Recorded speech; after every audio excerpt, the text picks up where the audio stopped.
अस्सलाम वालेकुम। आज के लेक्चर में हम डिस्कस करते हैं पास्ट परफेक्ट टेंस को। अब पास्ट परफेक्ट टेंस वो टेंस होता है जिसमें माजी में किसी काम के मुकम्मल होने को बयान किया जाता है। मसलन a past perfect describe an action completed before a certain movement. पहले इसकी स्टेटमेंट ये है कि कोई पास्ट इवेंट हो और एक सर्टन मूवमेंट से पहले वो कंप्लीट हो। पास्ट एक्शन होगा और कंप्लीट होगा एक सर्टन मूवमेंट से पहले इन द पास्ट। जैसा कि इसके अंदर चुका था, चुकी थी, चुके थे, दिया था वगैरह भी इस्तेमाल उर्दू में कर सकते हैं। मतलब माजी में किसी काम के मुकम्मल होने को जाहिर करने के लिए ये हम एक निशानी के तौर पर ले सकते हैं। लेकिन ये ज़हन में रखिएगा कि the past perfect describe an action completed before a certain movement. मतलब ये एक एक्शन है जो सर्टेन मूवमेंट से पहले कंप्लीट होगा। जैसा कि इसकी मिसाल है, I had seen him last 5 years before.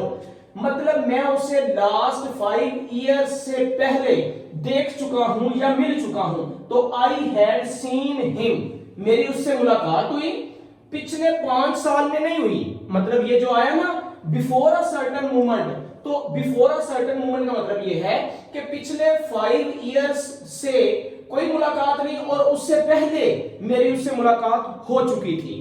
तो I had seen him last 5 years before. अब इसको बनाने के लिए आप हेल्पिंग वर्ब के तौर पर और वर्ब के तौर पर यह बात ध्यान में रखेंगे कि पास्ट परफेक्ट के अंदर हमने क्या करना है, हैड को हेल्पिंग वर्ब के तौर पर इस्तेमाल करना है। हैड हमारा हेल्पिंग वर्ब के तौर पर होगा और वर्ब की थर्ड फॉर्म इसके अंदर यूज की जाएगी। वर्ब की थर्ड फॉर्म, और मैं पहले आपको बता चुका हूं प्रीवियस वीडियोस के अंदर कि present perfect tense, past perfect tense और फ्यूचर परफेक्ट टेंस, जो भी परफेक्ट का टेंस होगा उसमें वर्ब की थर्ड फॉर्म लगेगी। इसके अलावा पैसिव वॉइस के अंदर वर्ब की थर्ड फॉर्म यूज करते हैं। तो देखें, आई हैड सीन हिम, आई के बाद हैड आ गया हेल्पिंग वर्ब के तौर पर। सीन, सी की थर्ड फॉर्म है लास्ट 5 years बिफोर। अब इसकी दूसरी स्टेटमेंट को समझते हैं। इफ टू एक्शंस हैपेंड, ये वो टेंस है जिसमें दो एक्शंस भी हमारे सामने हो रहे होते हैं। तो अगर टू एक्शंस हमारे सामने हो तो simple past is used in one class. एक क्लास के अंदर हमने सिंपल पास्ट यूज करना है। सिंपल पास्ट कौन सा था जिसमें हमने पढ़ा था कि वर्ब की सेकंड फॉर्म यूज करती हैं। एक तो सिंपल पास्ट यूज करेंगे, दूसरे में the past perfect in the other. मतलब दूसरे के अंदर पास्ट परफेक्ट आ जाएगा। अगर दो एक्शन होंगे तो डबल एक्शन वाले सेंटेंसेस के अंदर एक के अंदर सिंपल पास्ट आएगा जिसे पास्ट इंडेफिनिट कहते हैं, और दूसरे के अंदर पास्ट परफेक्ट आएगा जो आज हम कर रहे हैं। जैसा कि I had written a letter, मैंने एक खत लिखा। अब हैड के बाद वर्ब की थर्ड फॉर्म यूज की गई, तो ये हो गया past perfect tense. Before he arrived, उसके आने से पहले, उसके आने से पहले मैं खत लिख चुका था। तो इसका मतलब यहां ही के बाद वर्ब की सेकंड फॉर्म, ये पास्ट इंडेफिनिट है। आपको पता है ये जो एडवर्ब है, जैसा कि बिफोर एडवर्ब है। नीचे एक और एग्जांपल देखते हैं। When I reached the station, जब मैं स्टेशन पर पहुंचा। द ट्रेन हैड स्टार्टेड, तो ट्रेन जो है वो रवाना हो चुकी या वो चल चुकी। तो यहां पर व्हेन के तौर पर, बिफोर के तौर पर, ऑलरेडी के तौर पर, नेवर के तौर पर, आफ्टर के तौर पर जो एडवर्ब हैं वो भी इनके अंदर यूज किए जा सकते हैं। और जब ये एडवर्ब यूज करेंगे तो आपने ये माइंड में रखना है कि एक हिस्सा पास्ट सिंपल का होगा और दूसरा हिस्सा पास्ट परफेक्ट का होगा। वो नीचे जाके मैं आपको डिस्कस करूंगा कि पास्ट सिंपल का कौन सा है और पास्ट परफेक्ट का कौन सा है। फिलहाल इसकी फॉर्मेशन को हम देखते हैं। कुछ सिंपल सेंटेंसेस हैं, कुछ नेगेटिव, इंटरॉगेटिव, कुछ डब्ल्यूएच फैमिली वाले, तो उसकी फॉर्मेशन देखते हैं। सबसे पहले सिंपल सेंटेंस। सिंपल सेंटेंस में सबसे पहले सब्जेक्ट आएगा, सब्जेक्ट के बाद हैड हेल्पिंग वर्ब के तौर पर आएगा, हैड के बाद वर्ब की थर्ड फॉर्म है और उसके बाद ऑब्जेक्ट है। ऑब्जेक्ट के बाद हम इसकी एग्जांपल एक देखते हैं। They had already sold their house, वो पहले ही अपने घर को फरोख्त कर चुके थे।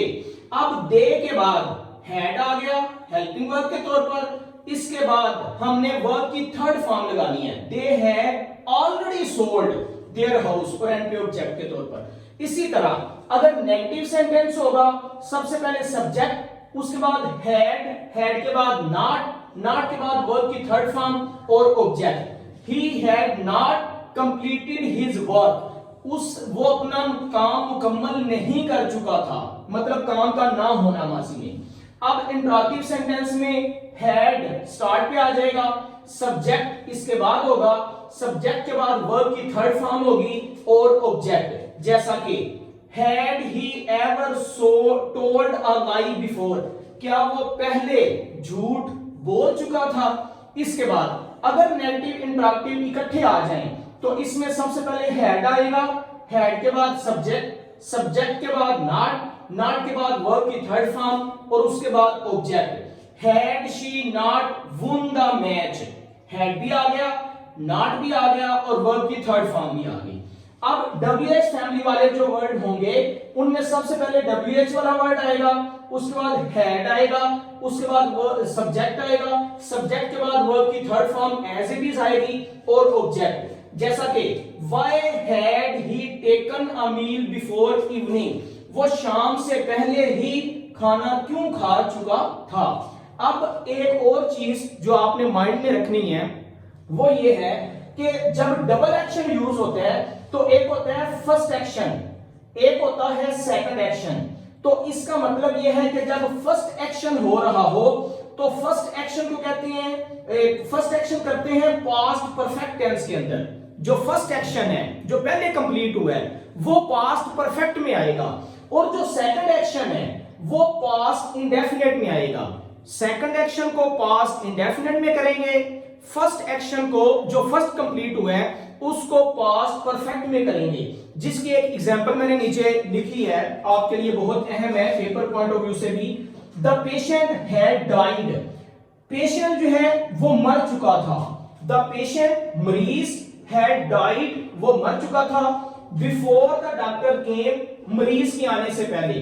अब यहां पर अगर आप देखें द पेशेंट हैड डाइड तो ये है पास्ट परफेक्ट टेंस, और आगे है बिफोर द डॉक्टर केम, ये है पास्ट इंडेफिनिट टेंस।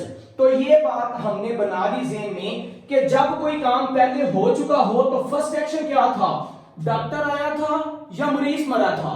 तो यहां पर फर्स्ट एक्शन ये है कि पहले मरीज मरा था, डॉक्टर बाद में आया है। इसका मतलब डॉक्टर के आने से पहले मरीज मर चुका था। तो पहले मरीज मरा, जो काम पहले हुआ है उसको पास्ट परफेक्ट में करेंगे। तो देखें the patient had died, past perfect आ गया। Before the doctor came, doctor बाद में आया तो इसको पास्ट इंडेफिनिट में करेंगे। थैंक यू, अस्सलाम वालेकुम।